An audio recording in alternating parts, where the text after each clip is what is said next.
Assalamualaikum warahmatullahi wabarakatuh. Perkenalkan saya dengan Enda Wiji Lestari MKOM. Saya lulusan tetap Program Studi Rekayasa Perangkat Lunak S1, Fakultas Teknik dan Informatika, Universitas Bina Sarana Informatika. Pada kesempatan kali ini, saya ingin menjelaskan video pembelajaran mengenai mata kuliah dasar pemrograman. Mata kuliah dasar pemrograman ini memiliki bobot SKS sebanyak 4 SKS.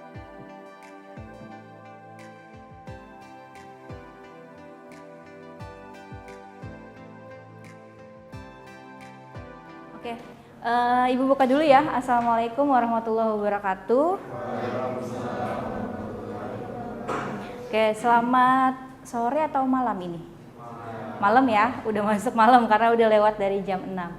Oke, ini sudah tahu mata kuliahnya apa?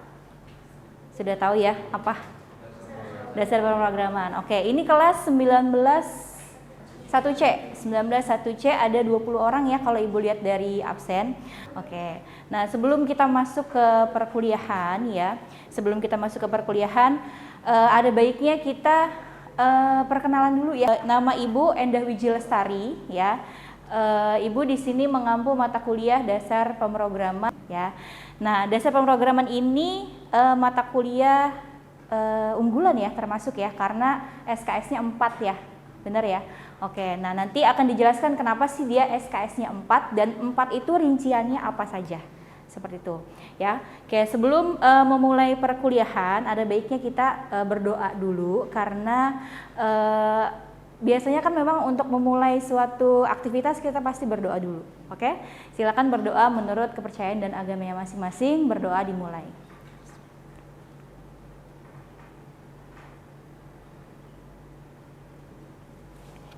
Selesai, kita langsung masuk ke materinya ya. Kalau yang sebelumnya Ibu sudah pesan untuk minta tolong di-download dulu program VS Code-nya sama Python-nya. Supaya apa? Kalau kita download di sini nanti takutnya lama internetnya gitu ya. Jadi Ibu minta tolong untuk di-download dulu. Nah, jadi di sini nanti atau mungkin sudah ada yang install juga nggak apa-apa. Karena installnya memang tinggal next aja. Gitu, mudah sekali installnya. Oke, kita masuk ke pertemuan pertama ya. Jadi pertemuan pertama memang ada baiknya diperkenalkan dulu nih. Apa sih mata kuliah dasar pemrograman itu ya? Tujuannya apa? Lalu nanti menghasilkan apa dan setiap pertemuan itu dari pertemuan 1 sampai pertemuan ke-16 itu apa aja gitu ya. Nah, ini ada RPS. RPS ini namanya rencana pembelajaran semester. Ya, rencana pembelajaran semester ini di sini menjelaskan apa mata kuliah kita, lalu kode mata kuliahnya apa, semester berapa, SKS-nya berapa, gitu ya. Nah, kalau dilihat di sini, jadi mata kuliahnya namanya dasar pemrograman, lalu kodenya 894. Jadi nanti jangan bingung atau mungkin lupa dasar pemrograman itu kodenya berapa ya. Nah, ini bisa dilihat di RPS. Ini bisa didapat di mana, Bu? Ini bisa kita download di ruang materi, ada di web e-learning kalian masing-masing gitu ya. Nah, kemudian ini memang untuk mata kuliah semester 1 ya, ini kan masih semester 1 ya. Kenapa diajarinnya di semester 1? Karena ya memang sesuai dengan namanya dasar pemrograman. Jadi dikenalkan dulu dasarnya supaya nanti ke depannya bisa lebih dari dasar seperti itu ya, lebih expert lagi, lebih tinggi lagi. SKS-nya ada 4, di sini ada T1, P3. Apa itu Bu? T1, P3. T-nya itu teori, ya. P-nya itu praktek. Jadi praktek kita lebih banyak karena memang ini mata kuliah praktek. Ya, prakteknya 3 SKS, teorinya 1 SKS. Nah, kemudian di dalam RPS ini nanti ada capaian pembelajaran. Di sini disebutnya CPL, program studi yang dibebankan pada mata kuliah ini. Ya, salah satunya Ibu coba bacakan saja satu saja. Di sini banyak sebenarnya. Dari di situ ada S9 sampai dengan P24 ya. Banyak gabungannya, memang nggak cuman ini aja sebenarnya, tapi tiap mata kuliah itu dia berbeda-beda. Nah, kebetulan untuk mata kuliah dasar pemrograman ini seperti ini. Salah satunya ada P3 ya, Ibu bacakan. Menerapkan konsep algoritma meliputi konsep-konsep untuk menerapkan algoritma untuk menyelesaikan masalah. Jadi tujuannya kita nanti membahas dasar pemrograman ya. Kita itu nanti bikin satu project yang memang sebenarnya project itu sistemnya itu tadinya masih ada masalah, bukan masalah juga sebenarnya. Mungkin sistem yang belum jadi, tapi kita jadikan suatu sistem yang bisa lebih baik lagi, seperti itu ya.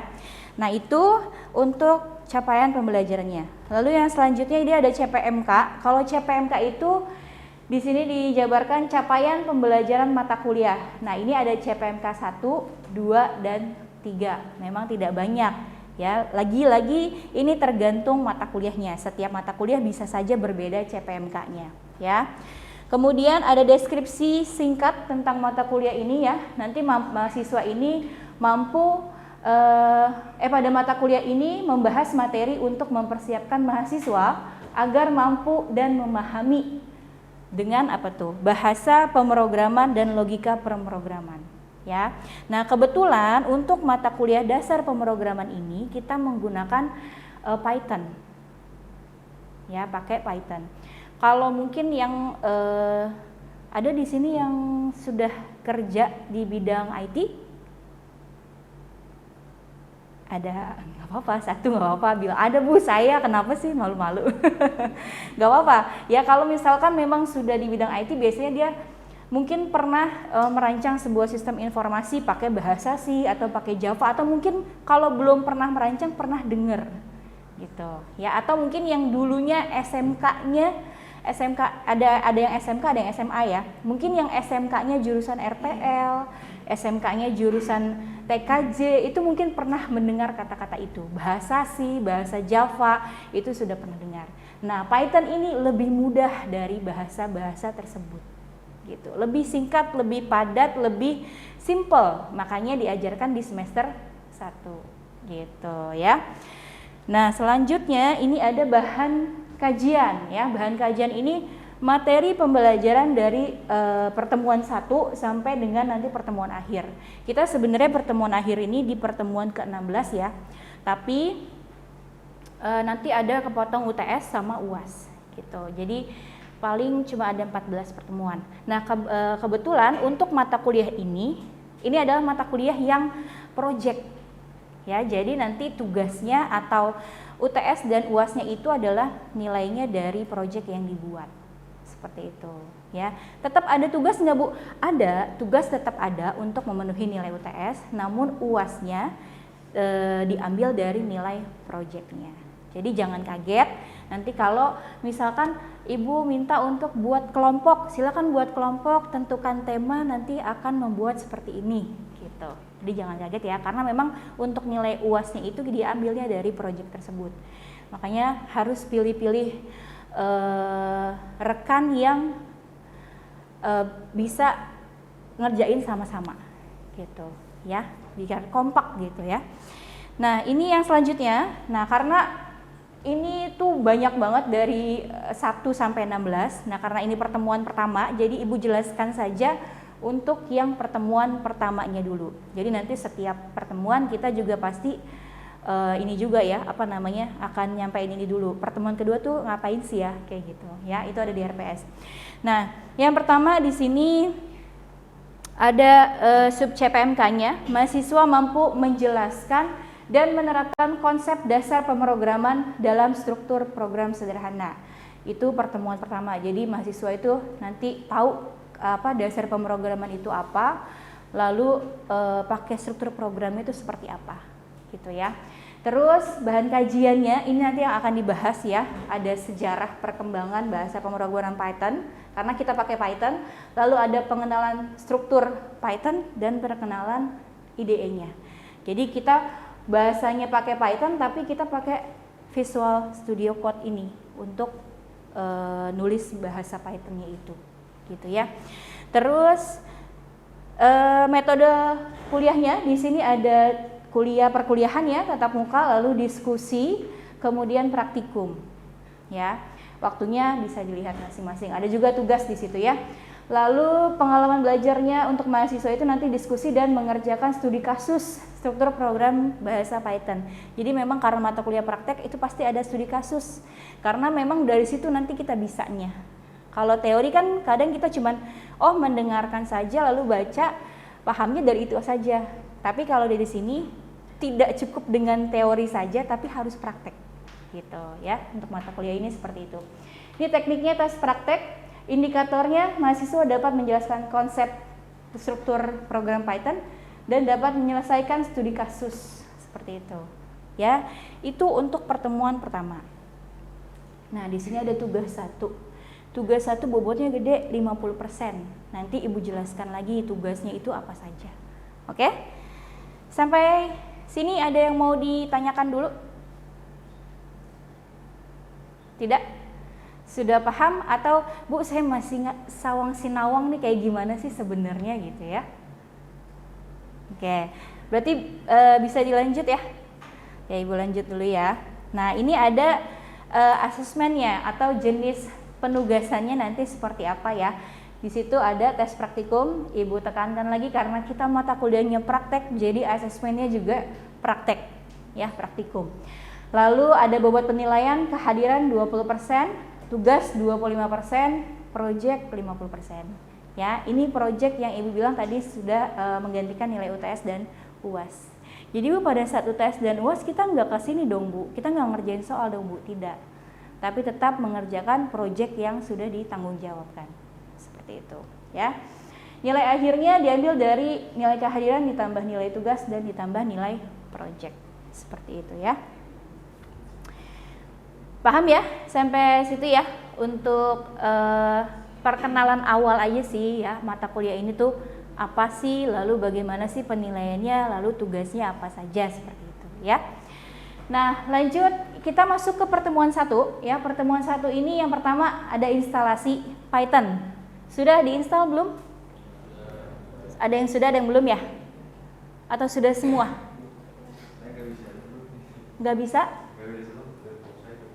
Oh gitu, ya udah nanti gabung dulu sama temennya ya. Mudah-mudahan minggu depan udah bisa. Amin. Oke, yang kedua ada instalasi Visual Studio Code. VS Code-nya sudah diinstal juga. Ya, jadi jangan lupa ya kita 2 nih, 2. Jadi yang dipakai untuk di mata kuliah ini 2. Python-nya ini sebenarnya ekstensi ya. Lalu Visual Studio Code-nya ini GUI-nya, IDE-nya yang kita pakai untuk nulis skripnya. Gitu ya. Tapi di dalam VS Code ini kita nanti harus install Python-nya juga, ekstensi Python-nya juga. Seperti itu ya. Lalu yang ketiga nanti akan diterangkan sedikit sejarah mengenai pemrograman Python. Dan yang keempat nanti ada pengenalan struktur program Python seperti apa. Ya, itu bahasan untuk pertemuan hari ini. Nah ini yang tadi Ibu sudah sampaikan juga ya, link downloadnya untuk program Python dan program VS Code-nya. Jadi kalau ini nanti kalau di modul atau kalau di slide itu kan nanti dijelaskan di situ ada yang 3,8 downloadnya ya gitu kan. Nah cuma kalau kita masuk ke sini itu pasti akan diarahkan yang sudah versi terbaru. Nggak apa-apa. Ya, jadi kita pakai yang terbaru juga nggak apa-apa, sama aja sebenarnya.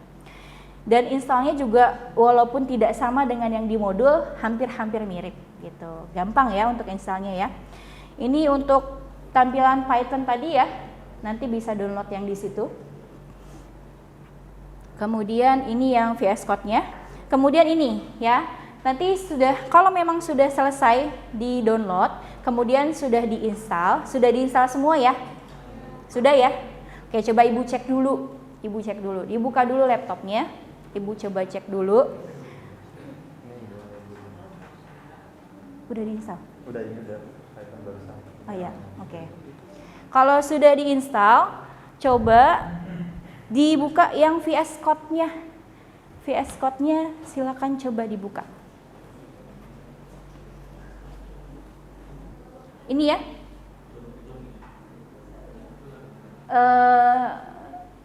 Nggak kelihatan ya di situ ya simbolnya ya. Cuman ada udah pada tahu ya yang begitu tuh kayak apa sih ya, kayak ikan gitu ya bentuknya ya, warna biru, namanya Visual Studio Code.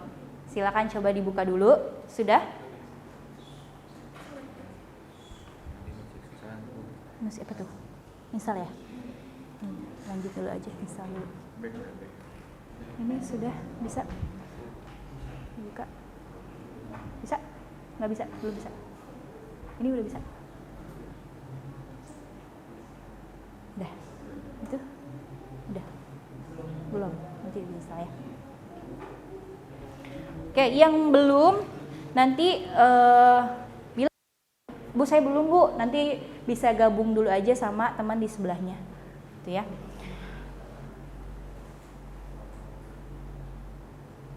Nah, kalau dibuka, kalau baru pertama, ini nggak tampil seperti ini ya. Kalau ini Ibu udah coba di rumah, tampilannya seperti ini. Nah, kalau baru dibuka di awal, nanti itu kita bisa ngatur tampilannya. Maunya bentuk dark atau white gitu ya. Mau terang atau gelap itu disesuaikan saja dengan laptop kalian masing-masing. Maunya gimana? Sukanya yang tampilan gelap kah atau yang tampilan terang? Seperti itu ya. Silakan dicoba dulu. Nah, kalau sudah nanti tadi yang Ibu bilang, kalian kan tadi sudah download Python. Nah, sekarang pada saat di Visual Studio Code ini sudah kebuka, kalian harus install dulu Python tersebut ke dalam VS Code-nya ini. Ya, caranya itu ada di sebelah sini nih. Ntar ini Ibu besarkan. Nih ya. Ini di samping sebelah kanan kalian. Ya. Sebelah kanan ada nih gambar seperti ini. Ada? Itu namanya extension, betul? Iya, betul ya, extension ya. Nah, silakan cari search, ada kotak search, betul? Betul. Nah, silakan diketik Python, Python. Python.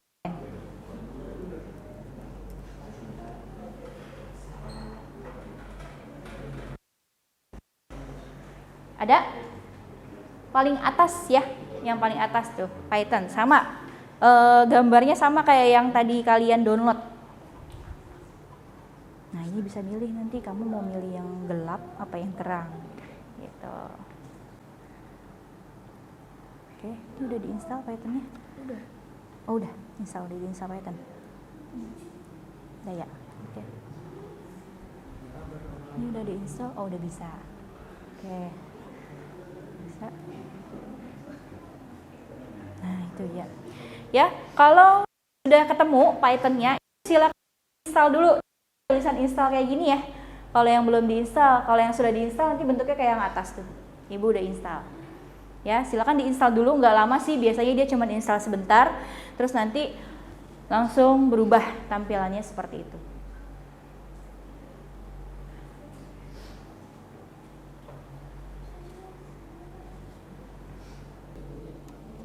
Sudah? Sudah bisa? Install Python-nya sudah di dalam VS Code?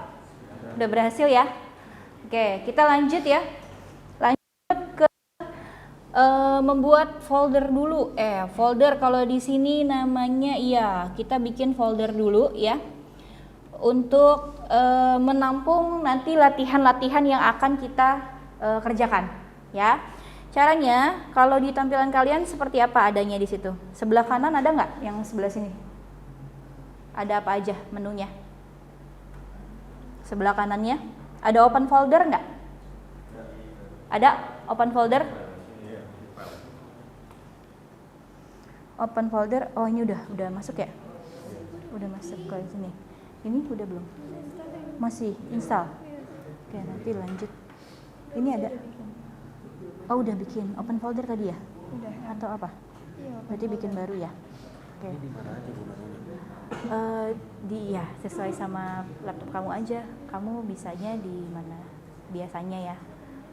Di D sih, takutnya nanti kalau misalkan C hilang. Dokumen, kalau ibu sih biasanya ke D atau ke E biasanya yang emang ini sih ya aman, lebih aman gitu. Kalau di dokumen nanti dia hilang nggak? Kalau misalkan kamu uninstall apa gimana gitu? agak risiko nggak? Tapi tergantung sih kamu biasanya nyimpannya di mana gitu. Mudah-mudahan sih aman. Udah? Udah. Silakan dibuat folder dulu ya. Di situ ada open folder atau apa menunya? Open folder ya.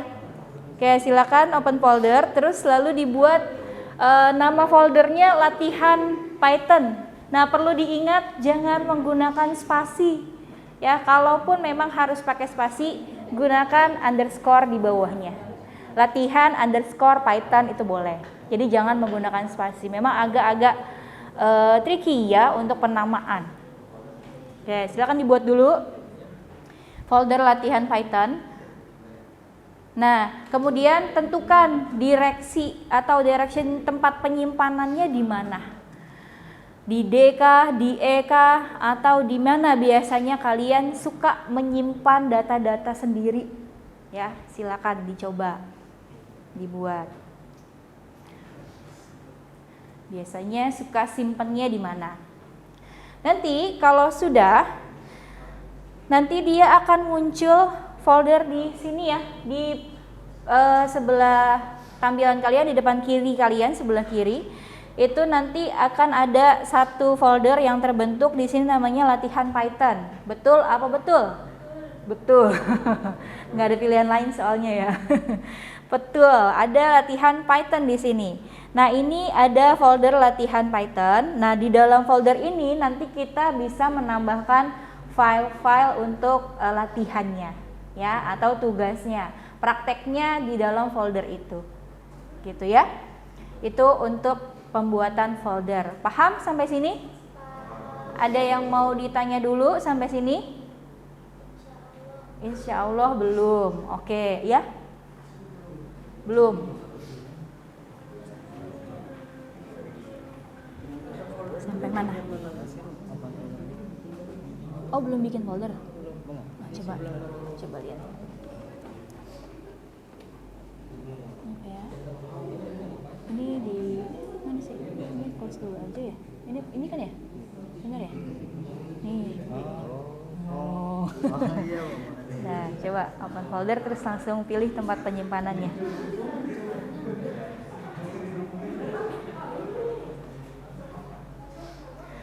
Lanjut ya.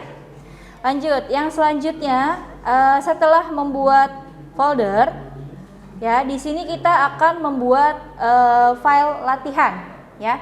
Nah, ini baru file yang kita gunakan untuk nulis skripnya. Kalau tadi kan baru folder. Folder itu kan isinya file ya dalamnya. Nah, file itu yang kita jadikan untuk latihan. Nah, caranya kalau di programnya, nih di sini ada tanda plus.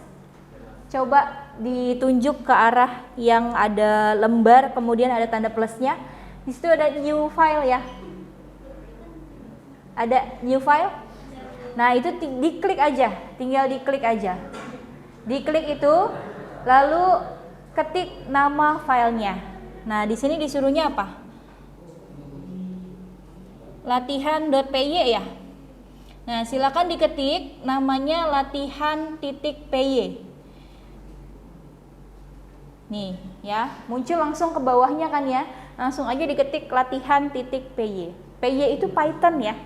Gitu. Py itu Python karena memang kita pakainya ekstensinya tadi Python. Jadi .py extensionnya. Udah. Oke, ya. Jadi tadi sudah kita bahas materinya. Nah, setelah materinya selesai, ini ada latihan ya. Latihan ini kalian diinstruksikan untuk mencetak tampilannya seperti ini ya, mencetak tampilannya seperti ini. Ibu refresh lagi, tadi untuk mencetak menggunakan perintah apa? Print ya, jangan lupa karena baru itu saja yang kita jelaskan di hari ini ya, menggunakan perintah print. Nah, harus dilihat juga ya nanti tampilannya seperti apa ya. Nah, sama nanti pun latihan-latihan kedepannya akan seperti itu. Jadi ada tampilannya seperti ini. Nah, kalian coba bagaimana buat scriptnya di Visual Studio Code itu untuk menghasilkan tampilan yang seperti ini, gitu ya. Ini sudah dikerjakan? Ada yang belum berhasil? Ada, oke, masih ada yang belum berhasil. Ibu mau tanya dulu sama yang sudah berhasil. Menulisnya satu baris satu atau langsung semuanya? Oke, satu baris satu. Berarti ada berapa print di situ? 5 ya. Print untuk yang ini ya, ini kayak garis gitu ya, garis. Terus untuk ini ya, mencetak nama, lalu kelas, jurusan, dan garis lagi di akhirnya. Berarti ada 5 print. Nah, kemudian jangan lupa ya, ingat nih, diingat lagi, print buka kurung, tutup kurung. Ingat, ada buka kurung pasti diawali dengan tutup kurung. Jangan lupa lagi, di dalam buka kurung dan tutup kurung ada kutip 2. Kalau ada kutip 2 di awal, ditutup juga dengan kutip 2 di akhir. Ya, itu yang harus diingat. Ketika di running, berhasil nggak jalan? Berhasil. Ya, tampilannya cuma seperti ini aja. Ketika di run. Nih ya, yang di bawah ya. Ini doang nih, kayak gini aja. Ya, cuma seperti ini aja. Ayo belajar Python ini yang tadi ya. Kalau yang udah dihapus berarti ini nggak ada. Tinggal ini nih, dari sini sampai sini. Nih tampilannya seperti itu. Ya, jadi dilihat lagi, kalau misalkan masih ada yang error, dilihat lagi kutipnya sudah lengkap atau belum, buka kurungnya kiri kanan sudah lengkap atau belum. Oke? Sampai sini ada yang mau ditanya?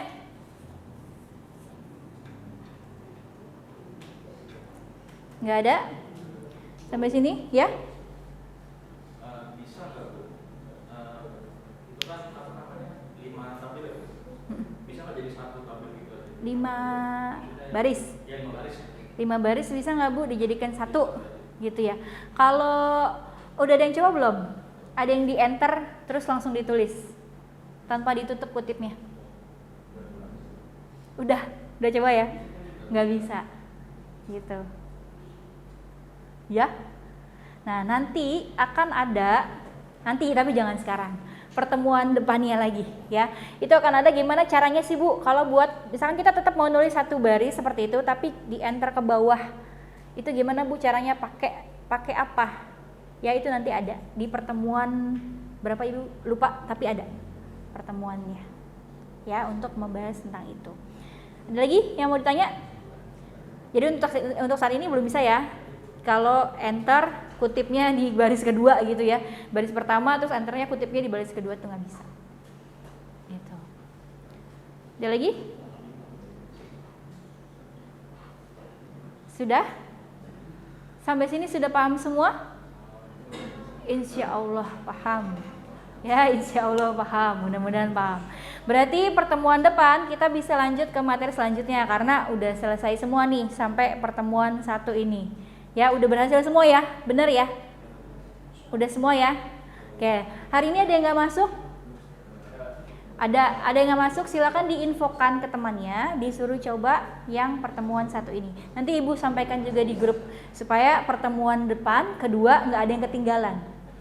Ya, jadi pertemuan 1-nya udah selesai semua, gitu. Oke, sampai sini tidak ada yang mau tanya lagi? Nggak ada? Kenceng banget enggaknya. Enggak, berarti kalau sudah tidak ada yang mau ditanya, perkuliahannya Ibu akhiri. Terima kasih untuk pertemuan 1 untuk mata kuliah ini dasar pemrograman. Kita ketemu lagi nanti di pertemuan kedua. Jangan lupa tetap dibawa laptopnya masing-masing ya, karena memang kita selalu ada praktek. Sampai ketemu di pertemuan selanjutnya. Assalamualaikum warahmatullahi wabarakatuh. Terima kasih.